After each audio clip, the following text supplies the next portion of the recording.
ناظرین سلام. سائنس جیسے جیسے آگے بڑھتی ہے ویسے ویسے اس کو نئی اصطلاحات اور نئے الفاظ کی ضرورت پڑتی ہے. کچھ اصطلاحیں رہتی ہیں کچھ ایک وقت کے لیے، اس کے بعد ختم ہو جاتی ہیں. دوسری اصطلاحات زبان کا حصہ بن جاتی ہیں. تو سائنس میں ہم نئے الفاظ بناتے ہیں، کریٹ کرتے ہیں. پچھلے لیکچر میں نے ایک ڈیفینیشن دی تھی، ایک نیا ٹرم بنایا تھا، کائنیٹک انرجی. مطلب یہ کہ حرکت کی توانائی، حرکی توانائی. آج اس پروگرام میں آپ کا ایک دوسرے کانسیپٹ، ایک دوسری اصطلاح سے واسطہ پڑے گا. اس کو مومنٹم کہتے ہیں. مومنٹم 300 سال پہلے شاید کوئی لفظ بھی نہیں تھا، لیکن کیونکہ ایک جسم جب وہ حرکت کرتا ہے تو اس میں حرکت کی ایک مقدار ہوتی ہے، تو اس بات کو ایک لفظ کے اندر بند کرنے کے لیے مومنٹم کا لفظ بنایا گیا. اب مومنٹم ہوتی کیا ہے؟ آپ اس کو مثالوں سے سمجھ سکتے ہیں.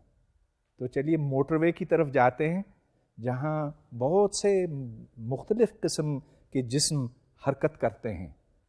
یہاں آپ کو کچھ بھاری بھرکم ٹرک نظر آتے ہیں. ان میں سے کچھ آہستہ چل رہے ہیں اور کچھ بہت تیز رفتار کے اوپر. پھر کچھ گاڑیاں ہیں، بعض گاڑیاں بہت تیز چل رہی ہیں، کچھ آہستہ بھی چل رہی ہیں. اور اگر دوسری طرف دیکھیں تو آپ کو رکشا اور موٹر سائیکل اور طرح طرح کی دوسری گاڑیاں دکھائی دیتی ہیں. ان سب میں ایک بات مشترک ہے، یہ سب حرکت کر رہے ہیں. اب یہاں پر یہ سوال پیدا ہوتا ہے کہ کس میں حرکت کی مقدار زیادہ ہے، اور یہاں حرکت کی مقدار سے مطلب کیا؟ کچھ یوں سمجھ لیجئے کہ ان میں سے کس گاڑی کو روکنا زیادہ آسان ہے. وہ بھاری بھرکم ٹرک جو آپ کی طرف آ رہا ہے تیزی کے ساتھ، یا ایک ہلکا موٹر سائیکل جو آہستہ سے آپ کی طرف آ رہا ہے. یا دوسری طرف یہ کہ کس کو تیز کرنا، کس کو ایکسیلریٹ کرنا زیادہ آسان ہے، ایک بھاری ٹرک کو کہ ایک سائیکل کو. تو ان باتوں کو سمجھنے کے لیے، ان کو ایک لفظ کے اندر بند کرنے کے لیے مومنٹم ایجاد کیا گیا. ہم لینئر مومنٹم کی بات کرتے ہیں. لینئر سے مطلب یہ کہ motion along a straight line. ایک سمت میں اگر حرکت ہو تو اس کو لینئر موشن کہتے ہیں. تو یہاں پر آپ یہ دیکھ رہے ہیں کہ ایک ہلکے جسم کو حرکت دینا آسان ہے اور ایک بھاری جسم کو مشکل ہے. تو یہاں دو باتیں آتی ہیں ہمارے سامنے. مومنٹم کا انحصار ماس پر اور ویلوسٹی پر، دونوں فیکٹرز کے اوپر ہے. جس طرح کسی ہلکے جسم کو حرکت دینا آسان ہے، اسی طرح اس کو روکنا بھی آسان ہے. اور اس کے برعکس ایک بھاری گاڑی کو روکنا بھی مشکل ہوتا. مومنٹم کی ڈیفینیشن بنتی ہے ماس انٹو ویلوسٹی. تو ایک مثال، ایک ٹرک کسی موٹر سائیکل سے 20 گنا زیادہ بھاری ہے، لیکن اس کی رفتار موٹر سائیکل کی رفتار سے 1/25 ہے. تو کس گاڑی میں زیادہ مومنٹم ہے؟ تو اگر آپ موٹر سائیکل لیں اور اس کے ماس کو m کہیں، اس کی سپیڈ v ہے، تو موٹر سائیکل کا مومنٹم بنتا ہے m انٹو v. لیکن ٹرک کا بنتا ہے 20m، اس لیے کہ ٹرک 20 گنا بھاری ہے، لیکن اس کی ویلوسٹی v/25 ہے. چنانچہ موٹر سائیکل کا مومنٹم mv اور ٹرک کا مومنٹم 20/25 یعنی کہ 0.8 mv ہے. تو ٹرک کا مومنٹم نسبتاً کم ہے. اب اس بات کو ہم جنرلائز کریں گے. فرض کیجئے کہ ایک جسم جس کا ماس m ہے کسی ایک سمت میں جا رہا ہے، اور اس کا ماس m ہے اور ویلوسٹی ویکٹر اس کا v ہے. تو ہم p کو ڈیفائن کرتے ہیں، momentum p is equal to m into vector v. Momentum کے ڈائمینشنز تو اس فارمولے سے واضح ہیں. جب اسپیڈ کو ماس سے ملٹیپلائی کرتے ہیں تو اس سے ml t⁻⁻1 بنتا ہے, اور یہاں سے یونٹس آف مومنٹم بالکل واضح ہیں. m چونکہ کلو گرام میں ہے, لینتھ میٹرز میں اور ٹائم سیکنڈ میں, اس واسطے مومنٹم کی units kilo gram matters per second ہے.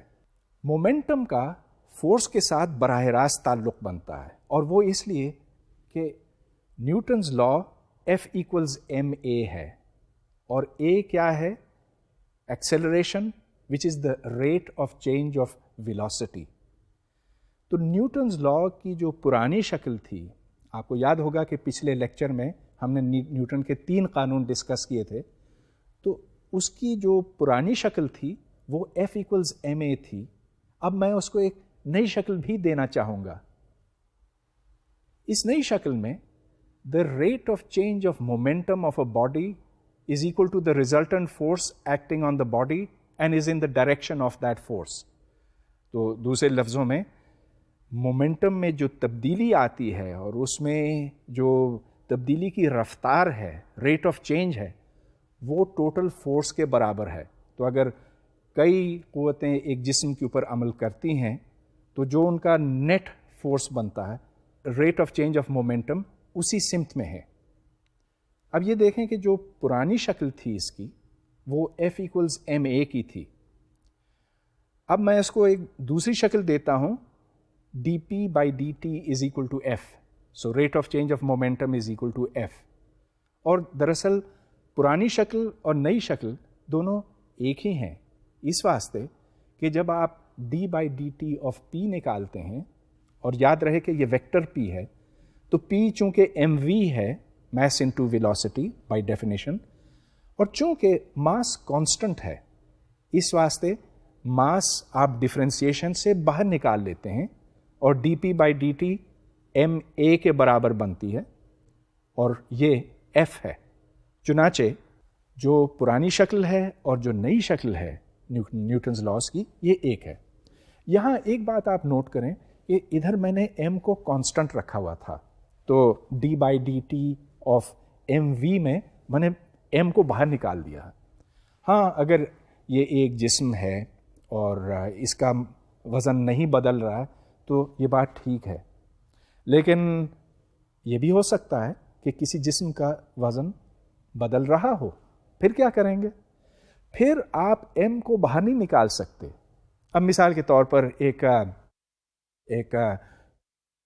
ڈبہ ہے, اس ڈبے میں سے ریت نکل رہی ہے, تو اس ڈبے کا وزن تبدیل ہو رہا ہے. m is a function of time. تو اگر ریت زیادہ نکل رہی ہے تو m تیزی سے گھٹ رہا ہے, اور اگر بند ہے تو پھر m کانسٹنٹ ہے. لیکن چونکہ m فنکشن آف ٹائم ہے تو ڈفرینسیشن کرتے وقت یہ یاد رکھیں کہ اس صورت میں if m depends on time تو m کو بھی ڈفرینشیٹ کرنا پڑے گا. اس کی مثالیں خیر ہم بعد میں دیکھیں گے. اب اگر ایک نہیں کئی اجسام ہوں تو پھر کیا ہوگا؟ یہ دیکھیں کہ اگر کئی اجسام ہوں تو ہر جسم کا اپنا ایک مومنٹم ہوگا. پہلے جسم کا مومنٹم ہے ویکٹر p1, دوسرے کا p2, اور اگر ان کی تعداد n ہے تو جو ٹوٹل مومنٹم بنتا ہے وہ ان کی جمع ہے, اور جمع کا مطلب ویکٹر سم. آپ کو یاد ہوگا کہ جب ہم ویکٹرز کو ایڈ کرتے ہیں تو ہم ان کے مختلف کمپوننٹس کو ایڈ کرتے ہیں. تو اگر ایک ویکٹر v ہے, دوسرا w ہے, تو v کا x کمپوننٹ w کے x کمپوننٹ کے ساتھ ایڈ ہوگا, اس کا v کا y کمپوننٹ اور w کا y کمپوننٹ, وہ دونوں ایڈ ہوں گے. آپ کبھی یہ نہیں کریں گے کہ ایک کا x اور دوسرے کا y ایڈ کریں, وہ پھر غلط ہو جائے گا. تو پھر یہاں پر جو ٹوٹل ویکٹر سم بنتا ہے اس کو ہم کیپٹل P کہیں گے. اور اب یہ سوال بنتا ہے کہ یہ ٹوٹل ویکٹر P کس رفتار پہ, کس ریٹ پہ تبدیل ہو رہا ہے. تو اس کے لیے ہم اس کے ہر ٹرم کو ڈفرینشیٹ کریں گے. سو d by dt of capital P is equal to d by dt of P1 vector plus d by dt of P2 vector وغیرہ وغیرہ اور d by dt Pn vector.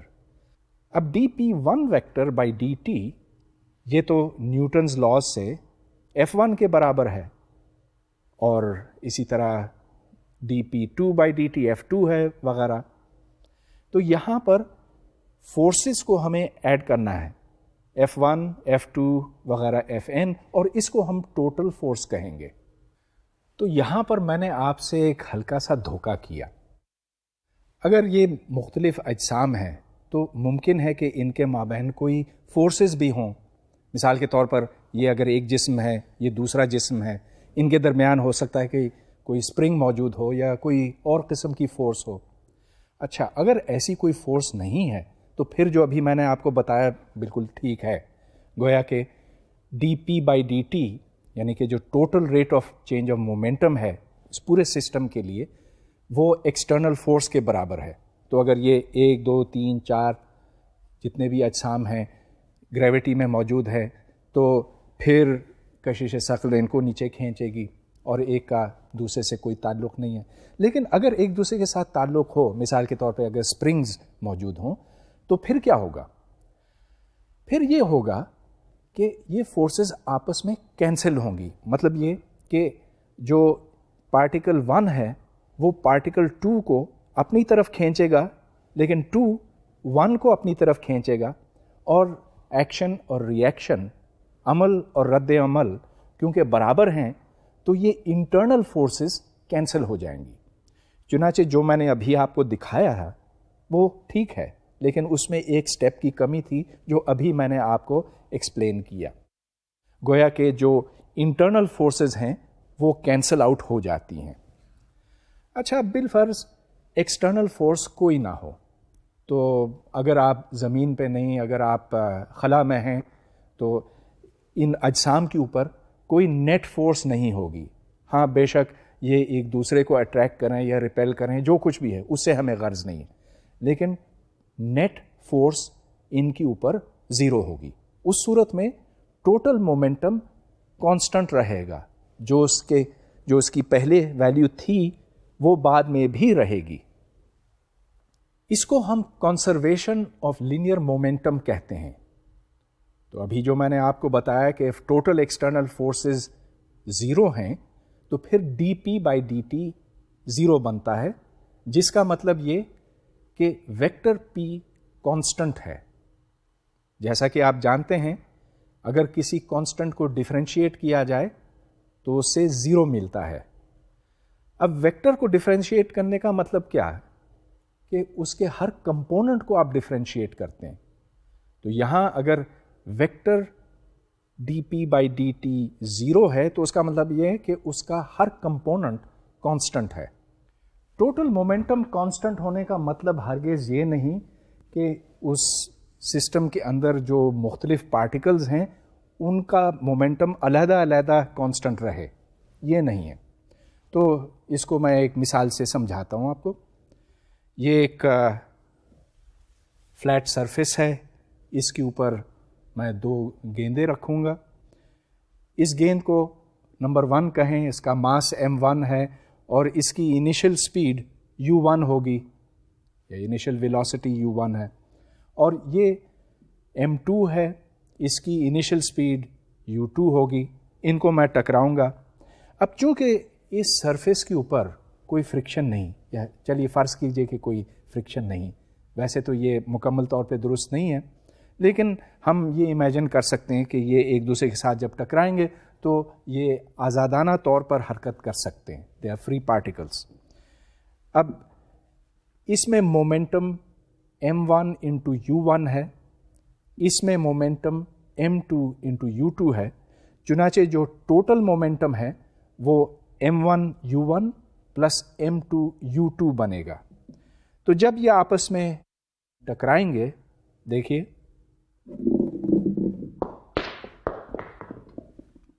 تو اس وقت مومنٹم کانسٹنٹ رہا, total momentum constant رہا, لیکن جو الگ الگ کمپوننٹس تھے مومنٹم کے وہ تو بدلے.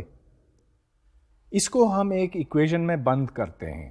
m1u1 پلس m2u2 یہ انیشل مومنٹم ہے اور یہ فائنل مومنٹم کے برابر ہے جو m1v1 پلس m2v2 کے برابر ہے.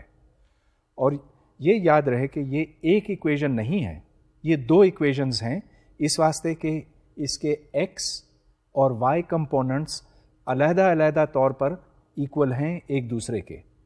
اب میں اسی ایکویشن کو اپلائی کرتا ہوں ایک خاص سچویشن میں.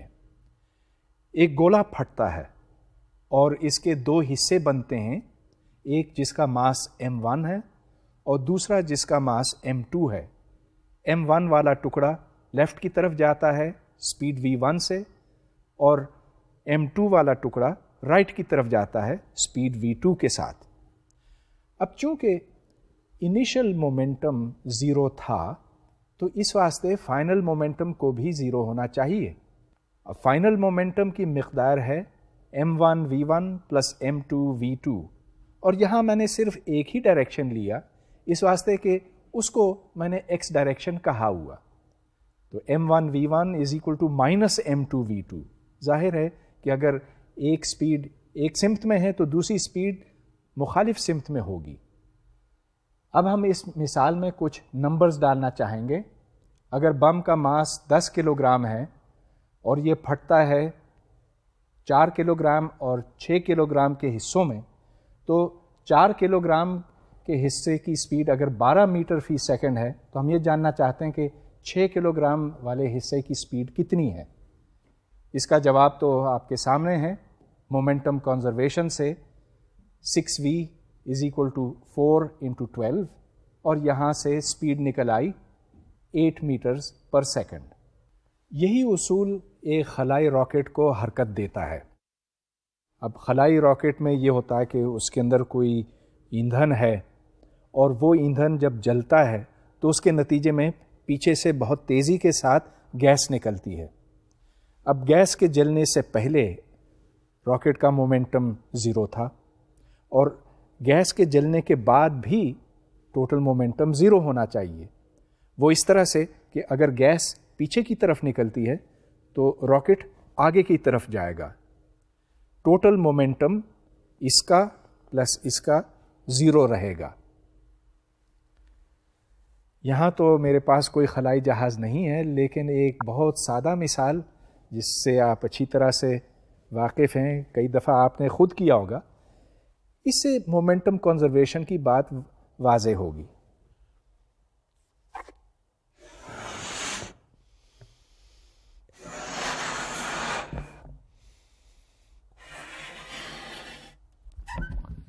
تو اس غبارے میں اب میں نے ہوا بھری ہے. اس کا مومنٹم اس وقت زیرو ہے, کھڑا ہے, ظاہر ویلوسٹی زیرو ہے. اور جب میں اس کو چھوڑوں گا تو یہاں سے ہوا تیزی سے نکلے گی. اس ہوا کا وزن ہے گویا کہ مومنٹم بھی ہوگا m انٹو v, اور وہ جس مومنٹم سے پیچھے کی طرف نکلے گا, تو ہوا جب پیچھے کی طرف نکلے گی اس کا مومنٹم نیچے کی طرف ہوگا, تو غبارے کو پھر آگے کی طرف جانا ہوگا. اب دیکھیے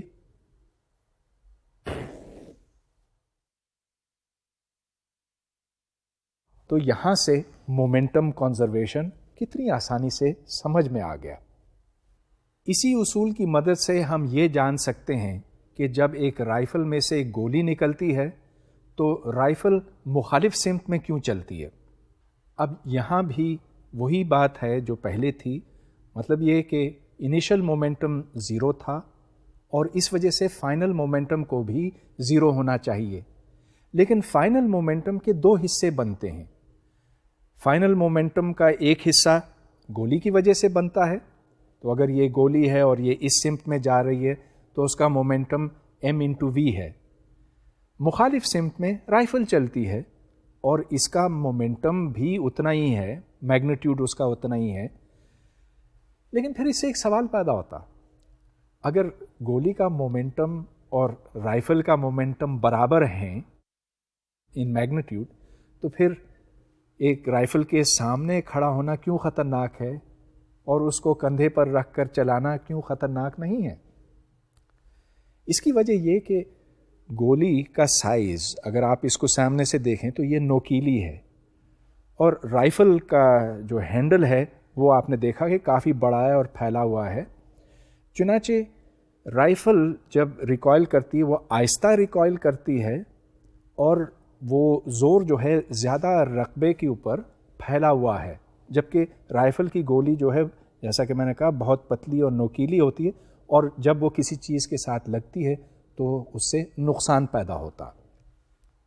اب میں ایک سوال حل کروں گا. A shell is fired from a cannon with a speed 10 meters per second at an angle 60 degrees with the horizontal. At the highest point in its path, it explodes into two pieces of equal masses. One of the pieces retraces its path to the cannon. Find the velocity of the other piece immediately after the explosion.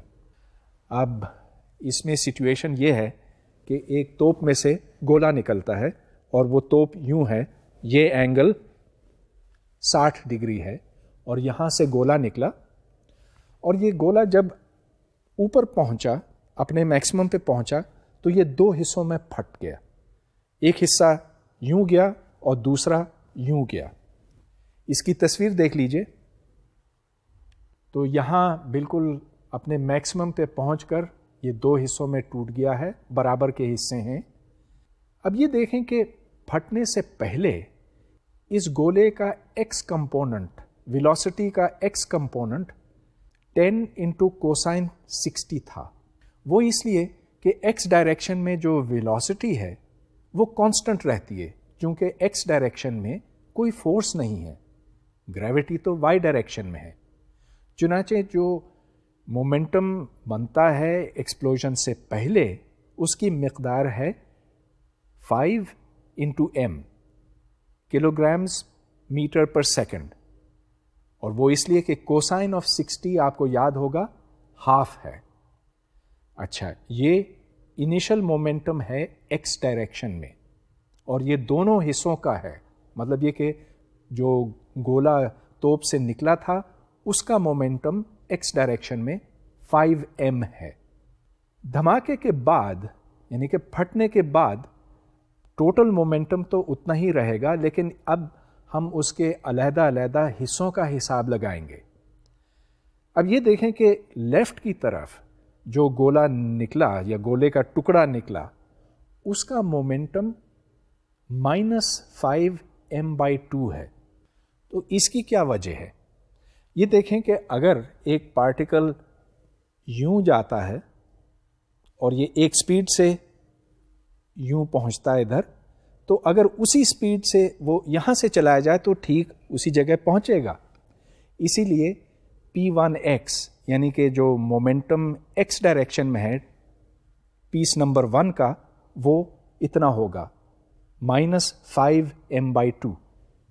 اب چونکہ x direction میں momentum constant ہے، تو اس واسطے حصہ 1 اور 2 ان دونوں کا مومنٹم اتنا ہی ہوگا جتنا کہ اس مکمل گولے کا تھا. تو P1x + P2x = Px. اب چونکہ P1x -5m/2 ہے، تو یہاں سے P2x کی قیمت نکلتی ہے 5m + 5m/2، جس کا مطلب ہے 15/2 × m. اب چونکہ P2x m/2 × V2x ہے، اور وہ m/2 اس لیے کہ اس کا وزن، اس کا ماس m/2 ہے، اس لیے P2x کی ویلیو یہ ہے m/2 × V2x. یہاں سے پھر V2x کی ویلیو نکلتی ہے 15 میٹرز پر سیکنڈ. اب میں ایک اور پرابلم سالو کروں گا جس کا تعلق مومنٹم کنزرویشن سے ہے، اور اس میں ایک لکڑی کا ٹکڑا ہے جو کسی میز کے اوپر رکھا ہوا ہے، کوئی فرکشن نہیں ہے، اور اس لکڑی کے اوپر گولیاں لگائے پہنچ رہی ہیں. تو یک کے بعد دیگرے اس پر گولیاں لگ رہی ہیں، اور اس کے نتیجے میں وہ لکڑی آگے کی طرف جاتی ہے. تو اس سوال میں a stream of bullets each of mass m is fired horizontally with a speed v into a large wooden block of mass m that is initially at rest on a horizontal table. If the block is free to slide without friction, what speed will it acquire after it has absorbed n bullets. تو situation یہ ہے کہ left سے گولیاں اس لکڑی کے ساتھ ٹکراتی ہیں اور پھر اسی کے اندر ٹھہر جاتی ہیں، اور یہ ماس m پھر اسپیڈ v کے ساتھ سیدھے ہاتھ کو حرکت کرتا ہے. اب چونکہ مومنٹم تو کنزرو رہے گا، اس کا مطلب یہ کہ جو انیشل اور فائنل مومنٹا ہیں ان کی مقداریں برابر ہوں گی. اب اس کا حساب لگاتے ہیں کہ شروع میں کتنا تھا. اب شروع سے مطلب یہ کہ دیکھیں کہ n گولیاں چلائی گئی ہیں اور ہر ایک کی ویلاسٹی v ہے، چنانچہ ایک گولی کا مومنٹم m انٹو v ہے، تو ٹوٹل مومنٹم معلوم کرنے کے لیے آپ اس کو n سے ملٹیپلائی کریں گے، تو n انٹو ایم وی انیشل مومنٹم بنا. اب فائنل مومنٹم کا حساب بھی لگانا ہے ہمیں. فائنل مومنٹم کے لیے کہ ہمیں ٹوٹل ماس شامل کرنا ہوگا اس میں، اور ٹوٹل ماس کے دو حصے بنتے ہیں. ایک تو لکڑی کا اپنا ماس ہے جس کو ہم نے m کہا ہے، اور اس کے علاوہ چونکہ n بلٹس ہیں اور ہر ایک کا ماس m ہے، تو ٹوٹل ماس بنا m plus n into m. یاد رہے کہ یہ سب ساتھ ساتھ چل رہے ہیں. ادھر سے v کی ویلیو نکلی n into m over m plus n m into v. تو چلیے ہم نے جواب اس کا نکال لیا ایک فارمولے کی شکل میں، لیکن یہ کافی نہیں ہوتا.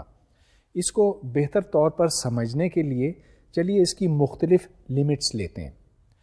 اب یہاں پر n چلائی ہوئی گولیوں کی تعداد ہے. اگر n 0 ہو تو جس سپیڈ پہ لکڑی آگے چلتی ہے وہ بھی 0 ہے، کیونکہ یہ n انٹو m کے پروپورشنل ہے. اگر آپ زیادہ گولیاں چلائیں گے تو اس کی سپیڈ بڑھے گی، لیکن یہ کہاں تک بڑھے گی؟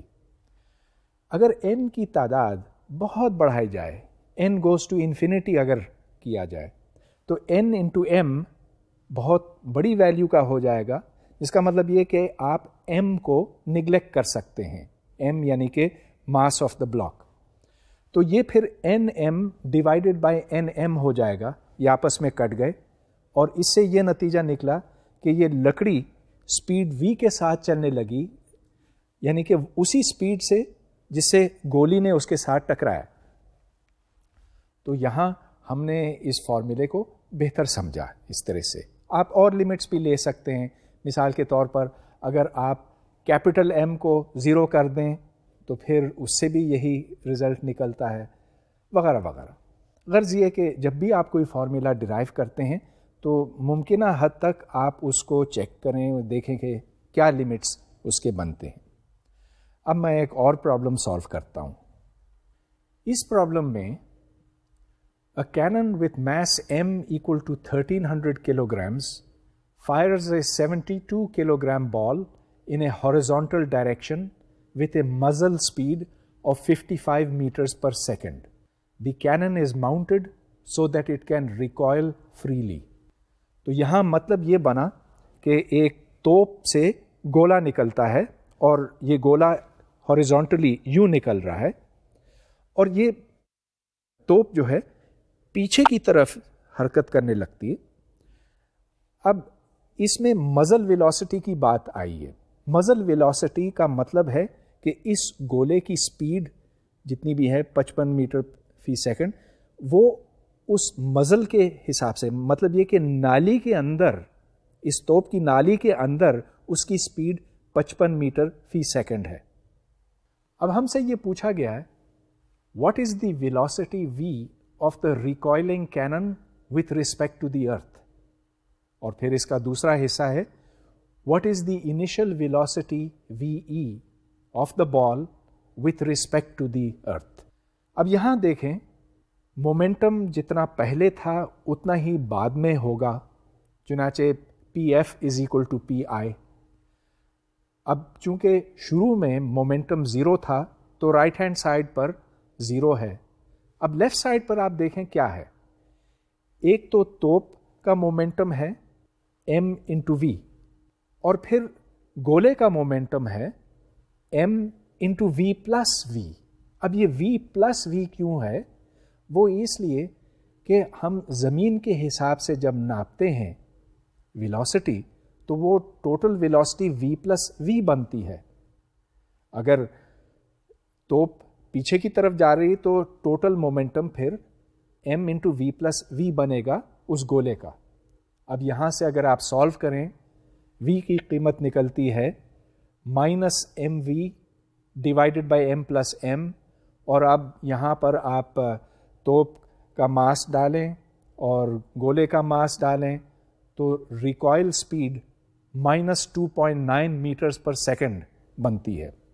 تو اس سے یہ معلوم ہوا کہ جب گولا چلایا گیا تو جو ریکوائل ویلوسٹی ہے وہ 2.9 میٹرز پر سیکنڈ ہے مخالف سمت میں.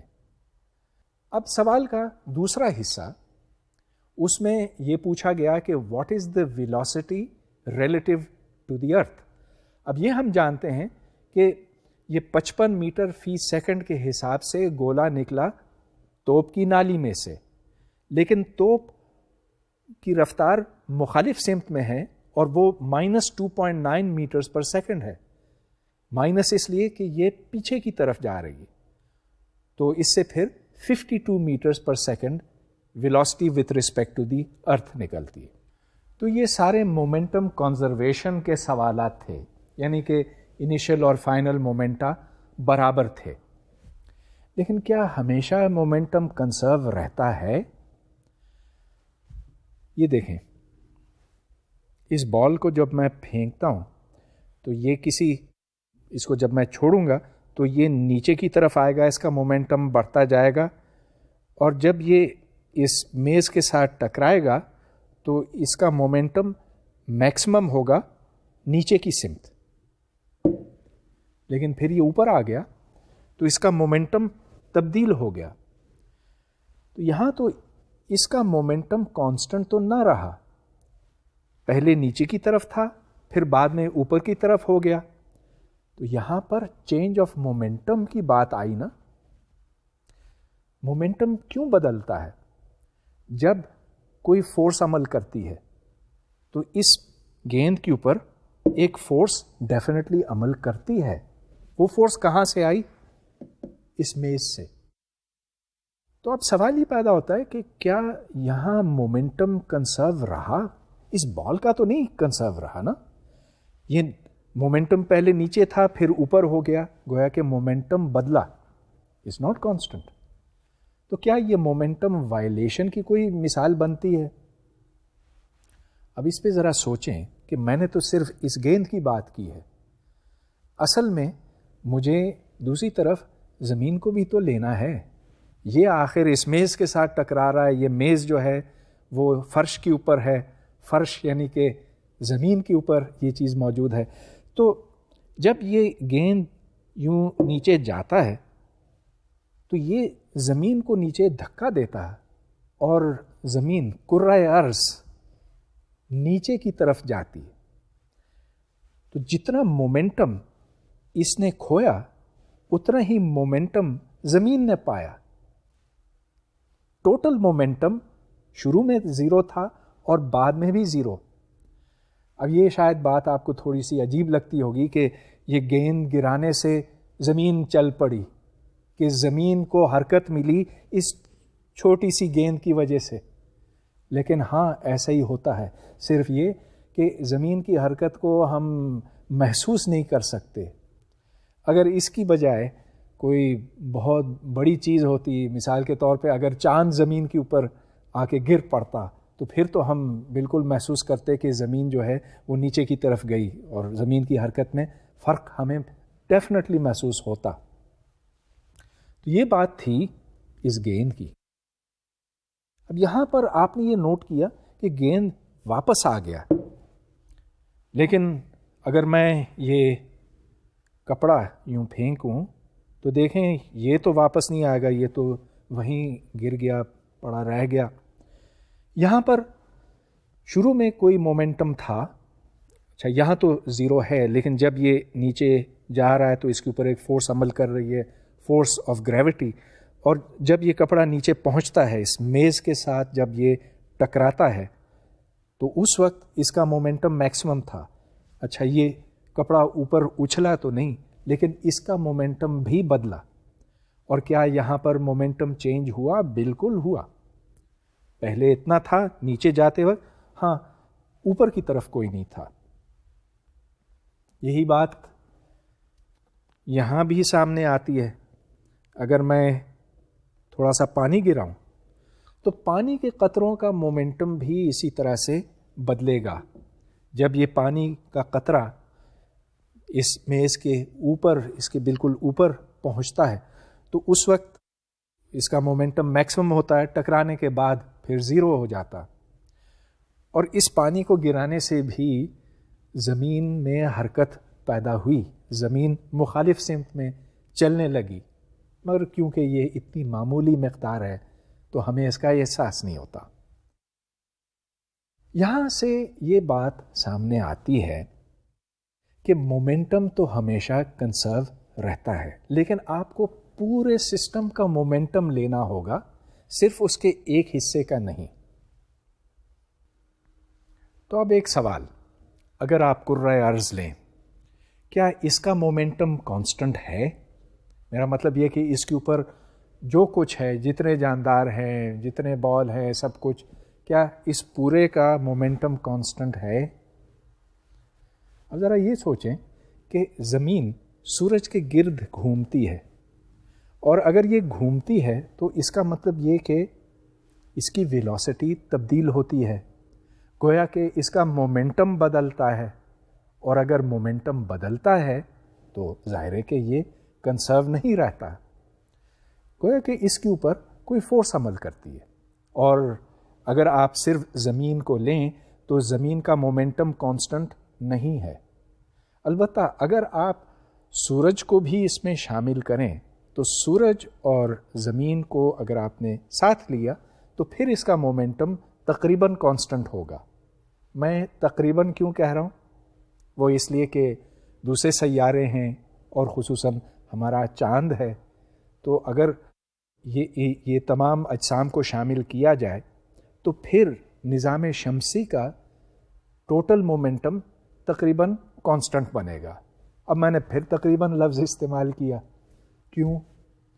اس لیے کہ نظام شمسی کے علاوہ اور بھی تو بہت سے اجسام ہیں، فلکی اجسام ہیں. تو ہماری گیلیکسی ہے ملکی وے، اس میں ستارے ہیں، وہ ملکی وے وہ اور دوسرے کہکشاں ہیں، وہ سولر سسٹم کو اپنی طرف کھینچتے ہیں. تو یہ تمام چیزیں ہمیں شامل کرنی پڑیں گی اس کے مومنٹم کو کانسٹنٹ رکھوانے کے لیے. غرض یہ کہ جب آپ تمام اجسام کو شامل کرتے ہیں تب ہی مومنٹم کانسٹنٹ بنتا ہے. اگر آپ سسٹم کا کوئی سا ایک حصہ دیکھیں تو اس کے اوپر مختلف فورسز عمل کرتی ہیں اور اس حصے کا علیحدہ طور پر مومنٹم کانسٹنٹ نہیں ہوتا. اب میں ایک پرابلم ورک آؤٹ کرتا ہوں آپ کے لیے. تو یہاں ایک جسم ہے جو پھسلتا ہوا پوائنٹ اے سے نیچے آتا ہے، اور جو شروع کا حصہ ہے جہاں یہ خمدار ہے وہاں کوئی فرکشن نہیں ہے، لیکن آگے ایک اس کا ٹکڑا بنتا ہے جہاں فرکشن اس جسم کو آگے جانے سے روکتی ہے. تو سوال یہ بنتا ہے کہ یہ پارٹیکل کتنی دور تک جائے گا اور کیا اس کا مومنٹم کانسٹنٹ رہے گا؟ خیر یہ تو بڑا آسان سوال ہے کہ اس کا مومنٹم کانسٹنٹ نہیں رہے گا، اس واسطے کہ وہاں پر ایک رگڑ کی قوت ہے، فرکشنل فورس ہے. لیکن یہ سوال اپنی جگہ پہ ہے کہ یہ جسم کتنی دور تک جائے گا رکنے سے پہلے. یہ آسان سوال ہے اس لیے کہ یہاں پر ہم انرجی کنزرویشن استعمال کر سکتے ہیں. جتنی انرجی اس کی بنی پوائنٹ اے سے نچلے پوائنٹ تک پہنچنے میں وہ ہے mg/h. تو یہ ٹوٹل انرجی تھی جو گریویٹیشنل پوٹینشیل میں پنہا تھی، mg/h. اب چونکہ فرکشن اس کو روکتی ہے تو فرکشن نے اس کے اوپر بھی کام کیا. اس کام کی مقدار ہے frictional force F multiplied by the distance x. تو اگر یہ فاصلہ x طے کرتا ہے total work done is F into x. اور آپ کو یاد ہوگا کہ فرکشنل فورس معلوم کرنے کے لیے ہم نارمل کمپوننٹ کو کوئفیشنٹ آف فرکشن میو کے ساتھ ضرب دیتے ہیں. تو F کی مقدار ہے میو انٹو ایم جی. یہاں سے پھر X کی ویلیو نکل آئی is H over mu g. تو اس مثال میں آپ نے یہ دیکھا کہ ایک فورس جب عمل کرتی ہے تو وہ رفتار کو بدلتی ہے، ایکسلریشن پروڈیوس کرتی ہے. اب یہ گیند دوبارہ لیجئے. جب میں اس کو نیچے پھینکتا ہوں تو یہ اندر دب جاتی ہے، تھوڑا سا دبتی ہے، اور اس کے نتیجے میں جو فورس پیدا ہوتی ہے وہ اس کو اوپر دوبارہ لے کر آتی ہے. اس فورس کی مقدار کتنی ہے؟ نیوٹنز لا کے بقول F is equal to D P by D T. اب یہ D P by D T کیا ہے؟ D P is the change in momentum in time D T. اب اس میں کتنا وقت لگتا ہے یہ دیکھیں کہ جب یہ نیچے ٹکراتا ہے تو کچھ دیر کے لیے یہ دبا رہتا ہے. اگر یہ نرم بال ہے تو زیادہ دیر کے لیے دبا رہے گا، اگر سخت ہے تو پھر جلدی سے اٹھ کے آ جائے گا. یہاں سے ہمیں ایک نیا کانسیپٹ ملتا ہے. وہ کانسیپٹ امپلس کا ہے. اگر آپ F equals D P by D T لیں تو وہاں سے ڈی پی کو آپ لکھتے ہیں as F into D T. اب آپ دونوں سائڈس کو انٹیگریٹ کریں. میرا مطلب یہ کہ integral D P is equal to integral F D T. تو اگر آپ ایف ڈی ٹی کو انٹیگریٹ کرتے ہیں تو سوال یہ کہ کہاں سے کہاں تک؟ وہ ٹائم جس پہ یہ بال ٹکراتا ہے اس کو T1 کہیں، اور T2 اس ٹائم کو کہیں جس پہ وہ میز پر سے اوپر اٹھتا ہے. تو T1 وہ وقت ہے جب بس اس نے ٹکرانا شروع ہی کیا تھا، اور T2 وہ وقت ہے جس پہ بس یہ اٹھنے ہی لگا تھا. تو یہ کوانٹٹی بنتی ہے I which is the integral of T1 to T2 of the force into dt. اس کو امپلس کہتے ہیں. اور چونکہ امپلس چینج ان مومنٹم بنتا ہے، کیونکہ integral D p p one to یا p initial to p f minus p i کے برابر ہے، اس لیے امپلس کی مقدار بنی پی ایف مائنس پی آئی. اس بال کو اب آپ ذرا غور سے دیکھیے. یہاں میں نے 5 تصویریں بنائی ہیں. پہلی تصویر میں بال بس اب میز کے اوپر لگنے ہی والا ہے، اس کا مومنٹم P1 ہے اور یہ ٹائم T1 کے اوپر. اگلے ٹائم پہ وہ ہے کہ ٹائم T2 پہ یہ بال تھوڑا سا دب گیا، اس کا مومنٹم نیچے کے سمت میں ہے لیکن اب کم ہو گیا پہلے کے مقابلے میں. ٹائم T3 پہ یہ گیند رک گیا اور اس کی شکل بدل گئی، اب یہ بیضوی ہو گیا. اور ٹائم T3 پر P3 از اکول ٹو 0، جس کا مطلب یہ کہ رکا ہوا ہے. اب ٹائم T2 پر میز نے اس گیند کو اوپر دھکیلا، وہ فورس F2 ہے. ٹائم T3 پر فورس F3 ہے، F3 زیادہ ہے. ٹائم T1 پہ کوئی فورس نہیں تھی کیونکہ اس وقت تو میز نے اس گیند کو چھوا ہی نہیں تھا. ٹائم T4 پہ اب یہ گیند اوپر کی طرف اٹھنے لگا، اب فورس F4 ہے اور یہ بھی اوپر کی طرف، اور ٹائم T5 پر یہ گیند اوپر اٹھ گیا. تو یہاں پر ہم نے تصویریں بنائیں کہ گیند پہلے اس حالت میں تھا، پھر اس حالت میں، پھر اس میں، پھر اس میں. اب زمین نے اس کو جو اوپر دھکا دیا یا میز نے جو اوپر دھکا دیا، یہ فورس تو بدلتی رہتی ہے. پہلے F2 پھر F3 F4 جو کچھ بھی ہے یہ مستقل فورس نہیں ہے. جتنا زیادہ اس گیند کے اندر ڈپریشن ہوگا، دباؤ ہوگا، اس کی شیپ جتنی زیادہ بیضوی ہوگی، تو اتنی ہی زیادہ فورس اس کو اوپر لے جائے گی. مگر ایک بات تو واضح ہے کہ the integral of the force into time from the time it starts to the time that it ends وہ P final minus P initial کے برابر ہے. اب یہ فورس اگرچہ بدلتی ہے لیکن اس کا جو انٹیگرل ہے وہ کانسٹنٹ رہتا ہے. ایف آف ٹی کی ایک ممکنہ شکل یہ ہے، آپ یہ دیکھ رہے ہیں کہ T2 پر میکسیمم ہے اور T1 اور T3 پر اس کی کچھ ویلیو ہے، کم ہے، اور جیسے جیسے یہ T2 سے آپ ہٹتے جاتے ہیں، یعنی کہ T کی ویلیو یا تو T2 سے بہت زیادہ ہو جائے یا اس سے بہت کم ہو جائے تو یہ فورس زیرو کو جاتی ہے. اب اس کرو کے نیچے جو رقبہ ہے اس کو ہم نے امپلس کہا ہے. اب یہ فرض کیجئے کہ آپ کوئی ایسا کانسٹنٹ فورس بناتے ہیں، اس کو ایف اے وی یعنی کہ ایف ایوریج کا آپ نے نام دیا ہے، اور اس ایف ایوریج کی پہچان یہ ہے، اس کی شناخت یہ ہے کہ F average into delta T is equal to the impulse. تو یہ ایف ایوریج کو ڈیفائن کرتا ہے. اب فورسز کئی مختلف طرح کی ہو سکتی ہیں. فرض کیجئے کہ ایک نرم سپرنگ ہے آپ کے پاس. اس نرم سپرنگ کا مطلب یہ کہ فورس جو ہے کبھی زیادہ نہیں ہوتی، اور آپ اس کو دباتے چلے جائیں تو یہ مزاحمت کم دکھاتی ہے.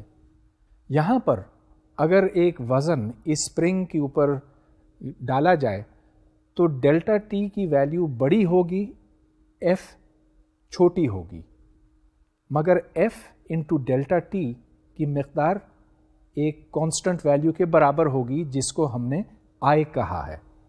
اس کے برعکس ایک سخت قسم کی سپرنگ بھی ہو سکتی ہے جس میں اگر آپ کم دبائیں تو بھی فورس بہت زیادہ ہوگی. یہاں پر ڈیلٹا ٹی چھوٹا ہے لیکن ایف بڑا ہے. یہاں بھی یہ بات ہے کہ F into delta T I کے برابر ہے. تو ان باتوں کا لب لباب یہ کہ ایک کمزور طاقت اگر زیادہ دیر کے لیے عمل کرے تو اس سے وہی اثر پیدا ہوتا ہے جو ایک بڑی فورس کا ہوتا ہے جو کم دیر کے لیے عمل کرتی ہے. یہ باتیں تھوڑی سی میتھمیٹیکل ہو گئیں، تھوڑی سی ایبسٹریکٹ ہو گئیں، تو ان کو ہم عملی طور پر سمجھنا چاہیں گے. میری جیب میں ایک انڈا ہے اور اس انڈے کو میں اس فوم کے ٹکڑے پر گراؤں گا تو دیکھیے گا 1 2 3 انڈا نہیں ٹوٹا. اور وہ اس لیے نہیں ٹوٹا، وہ کہ یہ نازک چیز ہے کہ یہاں ایک نرم فوم ہے. اس فوم کی وجہ سے جو فورس اوپر کی جانب ہے وہ کم ہے، اور اس انڈے نے جب اس کے ساتھ یوں ٹکرایا تو کافی دیر تک انڈا اور فوم کانٹیکٹ میں رہے. تو یہاں امپلس اتنا ہی تھا، مطلب یہ کہ جو چینج آف مومنٹم بنتا ہے. پھر دیکھیے اس وقت تو مومنٹم 0 ہے لیکن یہ میکسیمم ہو جائے گا ٹکرانے سے پہلے. یہاں پر چینج آف مومنٹم جو امپلس کے برابر ہے، وہ فورس جو یہ فوم اس کے اوپر لگاتا ہے multiplied by the time of contact, ان دونوں کا پروڈکٹ امپلس کے برابر ہے. اب میں اس انڈے کو اسی بلندی سے اس میز کے اوپر گراتا ہوں اور اب دیکھیں کہ کیا ہوتا.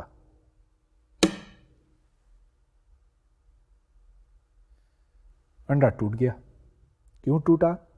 اس لیے کہ یہاں زیادہ فورس تھی، گو کہ وہ کم دیر کے لیے عمل کرتی ہے لیکن اس کی چونکہ مقدار زیادہ ہے اس واسطے یہ انڈا اس کو برداشت نہیں کر سکا، ٹوٹ گیا. تو یہ بڑی اہم بات بنی کہ impulse is equal to force times the time for which that force acts. یہی وجہ ہے کہ جب ہم کسی اونچی دیوار سے نیچے کی طرف چھلانگ لگاتے ہیں تو ٹانگوں کو ہم سخت نہیں رکھتے، ان میں لچک پیدا کرنے کی کوشش کرتے ہیں تاکہ وہ فورس جو ٹانگوں کے اوپر عمل کرتی ہے زیادہ دیر کے لیے عمل کرے. اس طرح امپلس اتنا ہی ہوگا لیکن جو میکسیمم فورس ہے وہ کم ہوگی، چنانچہ ہمیں تکلیف بھی کم ہوگی. اس طرح کی ان گنت اور بھی مثالیں ہیں. کرکٹ کا ہر کھلاڑی یہ جانتا ہے کہ جب ایک بال تیزی سے اس کی طرف آتی ہے تو وہ یوں نہیں پکڑے گا اس کو، وہ ہاتھ پیچھے کرے گا. جب یہ ہاتھ پیچھے کرتا تو اس کی وجہ سے زیادہ دیر تک فورس عمل کرتی ہے لیکن کم فورس عمل کرتی ہے، چنانچہ اس کے ہاتھ کو کم تکلیف پہنچتی ہے.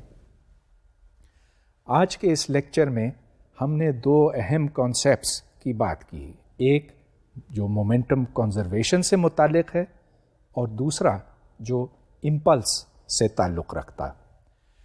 اب مومنٹم کنزرویشن، امپلس، ان سب کا تعلق نیوٹن کے سیکنڈ لا آف موشن کے ساتھ ہے، اور وہاں سے یہ بات نکلی کہ مومنٹم از کنسروڈ.